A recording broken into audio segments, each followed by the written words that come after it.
Do you ever freeze when someone questions your work in a meeting and then for the next 3 days think about what you should have said or could have said? That's happened to me too, and to many of my clients. And today we're going to talk about a three-step process, what I call my triple A process, to help you be more assertive in moments of potential conflict so that you can feel confident that you have represented yourself as best as possible.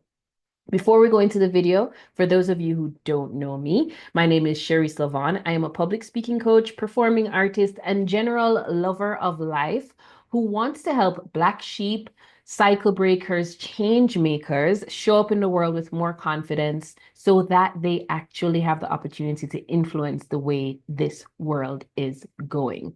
As people who may be a little bit different from the crowd, sometimes we may struggle with a sense of insecurity or even knowing what's the best way to really show who we are, whether or not we are secure in ourselves.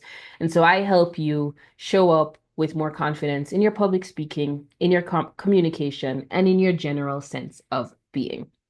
Okay, let's get into today's video. I want to give you a scenario that one of my clients actually went through, and I just got out of session with her and had to run to make this video to share with you, my YouTube audience. She is a marketing agent, and she sometimes feels like she struggles with showing up in a way that represents her skill. She is also a woman of color, a Black woman, and unfortunately, she struggles with feeling like if she's assertive about what she believes or who she is, she will be seen as aggressive. A scenario happened at work where she's in between two teams. She is on her side of the team, which is creative strategy, and there was another superior who was questioning her about the state of a campaign. They asked her for the campaign strategy, and she said, are there any images that you have that you can use to show my visual creator in order to get results out of them better? Her superior then responded, what we need is someone who is assertive. Now, this is where I'm going to pause. My client in that space felt as though she wasn't able to actually show up and respond truthfully. And so she sort of just clammed up and didn't say anything. And this was a face-to-face interaction. And at the end of it, when speaking to another coworker, her coworker commented that her response may make it seem like she doesn't actually know how to do her job, when truly she just didn't say anything because she was afraid of coming across as rude. Instead of actually putting forward her main point, which was to explain exactly how the process works and to be more clear with her director about what that process needed from the team in general. So I gave her a three-step process on how to actually practice asserting her point in a way that represents herself well, but also acknowledges and respects the person that she is working with. And this is something that you can use whether you're in conflict or potential conflict on the job, whether it is a personal situation between you and a friend, a lover, a family member, or whether it is dealing with your internal conflict and the way you speak to yourself. Now, one very important reframe that I want you to get before we go into the 3A process is a reframe of understanding or believing that you are someone who is worth representing. And I've spoken about this in different videos. A lot of times, confidence is not just about where I place my hands or if I'm looking directly in the camera or my body posture. Those are external shows of confidence. And sometimes, of course, adjusting our body helps us to feel more confident. But true confidence is something that comes from within. It's an inside job. And so a core belief that you will need to adopt or that may be helpful for you to adopt in situations where you have to assert yourself, that may be sort of tricky, is the belief that you are worth representing. What does this mean? It means that you understand that in the grand scheme of people who exist in the world, you are as worthy as any other person to state who you are, to express who you are, and to exist as who you are.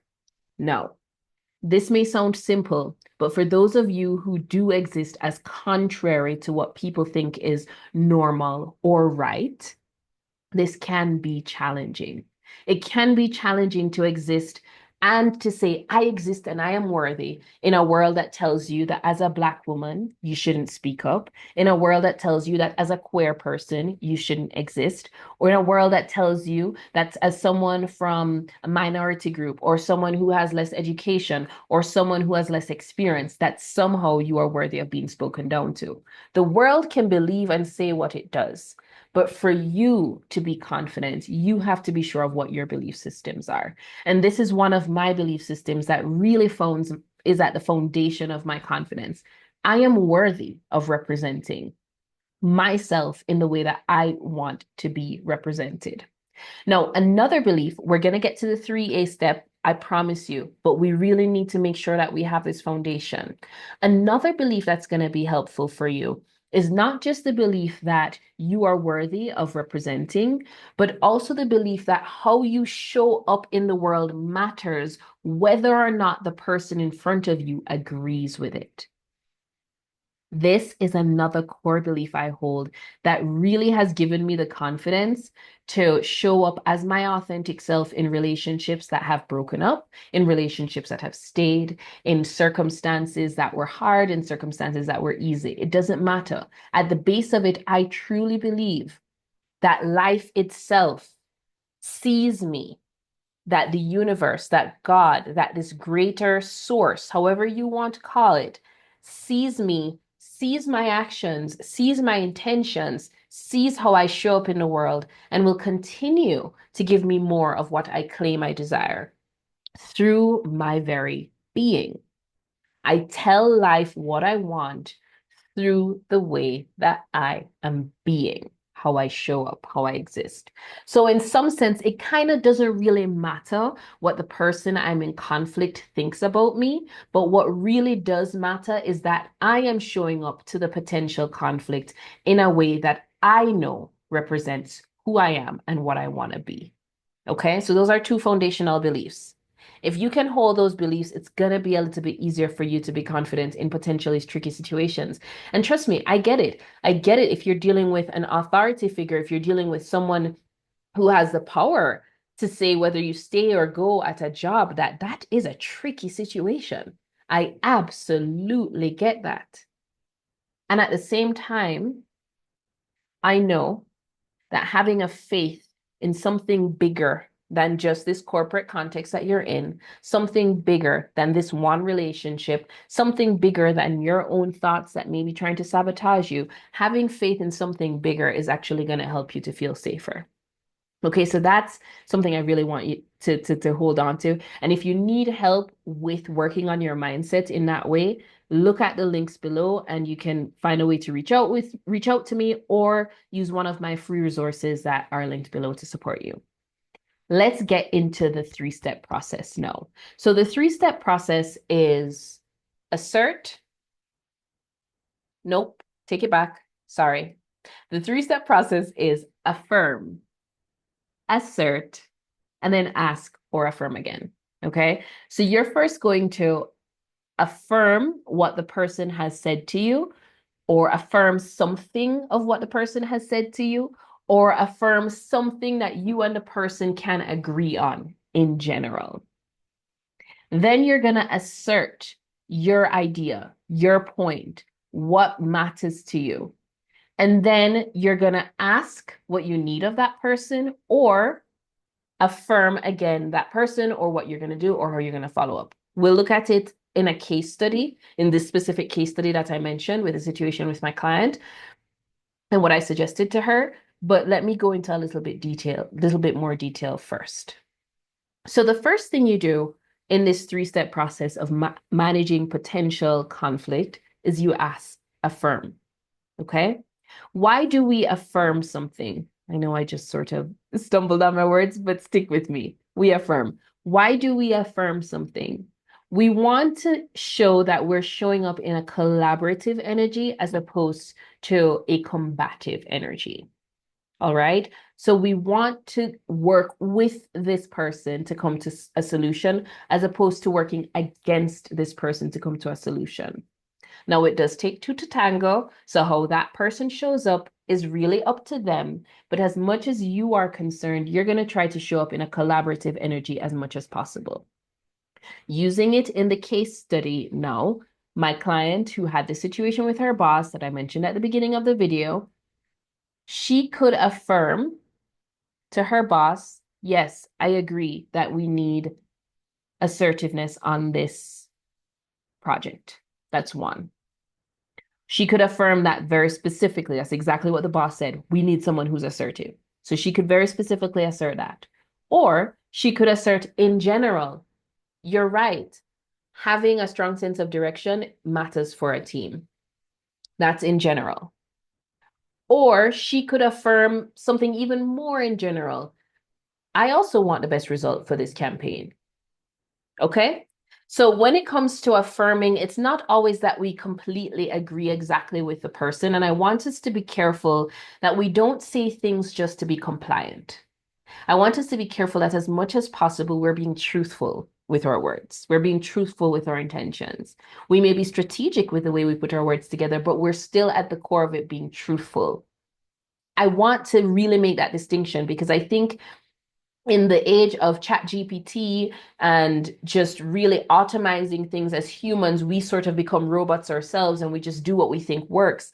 But the work that I do as a coach is called Speak from the Soul for a reason. It's not speak from the air. It's not speak from your head. It's speak from truth. It's speak from a place of groundedness. So whatever you can actually affirm of that person, whatever you can actually affirm of what you and that person may share in general, you do that as step number one. Step number two is going to be now you have the opportunity to assert yourself. And in asserting yourself, we go back to that belief system where to actually work well on a team, it's going to be best that you show up with all that you can that is relevant for that team to know about you. So for my client, she felt like she didn't actually show up as herself. And so it could make someone question her actual worthiness for the job. You want to make sure that you're showing up as best as you can. And then if people want to decide that they want you to let you go or to keep you, it's up to them. But you know that you have done what you can to show this is who I am, this is how I work, this is what I believe, these are my value systems. Okay, so that's what the second A is, assert. Again, going back to the case study of with my client, what she could do to assert in that position is she could now state what may be slightly different or state what the boss is not seeing so that she knows she's representing herself well. So in her case, what she came to was we started out with affirm. I agree. We really need to be assertive on this. Now she's going to assert. In this specific situation, I found that when my visual artist has some examples of what the campaign is looking for, it tends to move the process along quicker. So that's a way she could have asserted. At the end of the process, the last A is to either ask or affirm again. What we do here is we ask of what we need of the other person, because again, remember, we are resolving a conflict collaboratively. So there may be an opportunity to go further here. We ask of what we need of them in more detail or to follow up what has been already affirmed and asserted. Or if we kind of are ready to close it, we affirm again. So in the context of my client, she could have asked, and in this very specific case, she still needed some visual assets from this boss in order to complete the process. So she could have asked, can your office have the visual assets sent over to me? Or when can I get the visual assets from your office so I can pass them on to the visual artist? Right? So she could have asked because she specifically needed that. Or if she wanted to close it there and affirm, she could have affirmed, I will follow up with a visual artist and get you some suggestions, even though he doesn't have an example. And from those examples, you can choose what you like. So we've gone through the entire process now. We have affirmed, we have asserted, and we have asked or affirmed again. Now, I want you to think about where you can use these, and I want to give you some other examples. It's not just in a workplace, it can be in personal conflict, or it can also be in inner conflict. With that same client, I noticed that she has a habit of really critiquing herself to a point where it's not beneficial. It's important to be able to critique ourselves for our growth. Absolutely. But between critique and complacency, because I think sometimes we believe that if I'm not critiquing myself, I'm going to be complacent. And critiquing sometimes can make it so hard to do anything because we're so stressed out about what we're not doing right that we end up just frozen. And then there's the other extreme, which is complacency, which is, nah, nothing matters. Fuck it. I'm not going to even worry about anything. But both of those kind of get you nowhere. Right in the middle is compassion. And with my client, she has such she has such a habit of really critiquing herself so much that it's not helpful. So we actually use this same exercise to affirm, to assert, and to ask or affirm again in a personal example. And I'm going to give you an example from my own life. In my life right now, I don't believe that I work out enough. I don't believe that I work out enough for a couple of reasons. One, I know that working out not just is good for me and my general longevity in life, which is a goal of mine. I want to live to 100 plus, dancing, living free. I always say I want to dance to my grave and just decide it's time to lie down and go. So I know that exercise is a key part of that goal of mine. It also helps with my general energy for the activities I do daily and my mood. And it also helps with my physique, which matters to me as a model and a performing artist. Now, when I am critiquing myself about how much or how little I work out, I can start with this, with the affirming. Sharice, obviously, it's important that you work out. And I really affirm the fact that you want to. It matters. You want to do it because of your longevity. You want to do it for your physique. You want to do it for your own energy level that's going to help you with life. So I affirm. Then I assert what's real about the situation. Right now, it feels a little bit overwhelming. We just moved to a new city. We're still settling into a routine, and we quite frankly don't have a lot of motivation. That's asserting. Then I ask or affirm something of myself. But can we start with something bite-sized? Could we start with 5 minutes of walk per morning and then allow ourselves to grow into a routine as we become more comfortable in our current situation? So even in a sense of inner conflict, I'm able to use this affirm, assert, ask or affirm technique to help me resolve that conflict with myself. What about you? What kind of conflict do you have now that you think you can apply this technique to? I hope it's been helpful. If there's anything else that you think I can support you with on a one-to-one, the links are below to find me. And I would love for you to subscribe, to leave a comment, to share this video with someone if you found it helpful. As a change maker, as a cycle breaker, as someone who probably identifies as a black sheep, my biggest hope for you is that you're able to show up in the world in a way that feels absolutely calm, steady, clear, and confident. Because at the end of the day, inner peace is what makes life worth it. Until next time, I'm Sharice La-Vonne. Hasta luego.